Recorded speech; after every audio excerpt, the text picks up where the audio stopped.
এখন আর ইচ্ছে করে না অধিকার নিয়ে লড়াই করতে। নীরব থাকার চেষ্টা করি। যেখানে যুক্তি দেখিয়ে কথা বললে তর্ক হয়ে যায়, সেখানে অপরকে বোঝানো বড্ড দায়। সো হ্যালো এভরিওয়ান, আসসালামু আলাইকুম। সবাই কেমন আছেন? আশা করি আল্লাহর রহমতে সবাই ভালো আছেন। তো যাই হোক, জীবন তো চালিয়ে নিতেই হবে, কি আর করার। তো চলুন আজকে আপনাদের সাথে খুবই মজার একটি ভর্তা শেয়ার করি। বরবটি ভর্তা। জানি না এইভাবে বরবটি ভর্তা করে আপনারা কেউ খান কি না, তবে আমার কাছে খুব ভালো লাগে এই ভর্তাটা। তো এই ভর্তার জন্য আমার লাগবে হচ্ছে একটা পেঁয়াজ, 2 থেকে 3 কোয়া রসুন, আর বরবটি, আর কাঁচামরিচ, আর হচ্ছে 1 পিস মাছ। আমি এইখানে পাঙ্গাস মাছ নিয়েছি, আপনারা চাইলে যে কোনো মাছ নিতে পারেন, তবে আমার কাছে পাঙ্গাস মাছ দিয়ে ভালো লাগে। তো দেখুন, আমি প্রথমে সবগুলো একদম ভালোভাবে ভাজি করে নিব। প্রথমে মাছটা একটু ভালো করে ভাজি করে তারপরে আমি একে একে সবই দিয়ে দিছি। তো আমার ভাজা হয়ে গেছে। দেখুন কিভাবে ভেজে নিয়েছি। খুব অতিরিক্ত ভাজবেন না, আবার একদম কমও ভাজবেন না, মোটামুটি যাতে সব কিছু সেদ্ধ হয়ে যায় সুন্দর মতো, এমনভাবে ভাজি করে নেবেন। তো আমার ভাজি করা হয়ে গেছে।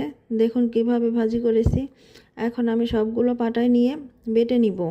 ও তার আগে মাছ থেকে কাঁটাগুলো ভালোভাবে বেছে নিব। পাঙ্গাস মাছ দিয়ে এই ভর্তাটা বানানো সহজ, কারণ পাঙ্গাস মাছে অতিরিক্ত কাঁটা থাকে না, শুধু মাঝখানের একটা কাঁটা আর 2-1টা কাঁটা ফেলে নিলেই হয়ে যায়। তো যাই হোক, দেখুন আমি মাছের কাঁটা ফেলে দিয়ে এখন বাটা শুরু করব। জীবনটা কি অদ্ভুত, তাই না? সব কিছু মেনে নিয়ে চুপচাপ থাকলেই আপনার জীবন সুন্দর, আর যখনই আপনার সাথে হওয়া অন্যায়ের প্রতিবাদ আপনি করতে যাবেন, তখনই দেখবেন সবার চোখে আপনি হয়ে যাবেন খারাপ। তবে চুপচাপই আর কতদিন থাকা যায়? কতদিনই বা মুখ বুজে অন্যায় সহ্য করা যায়?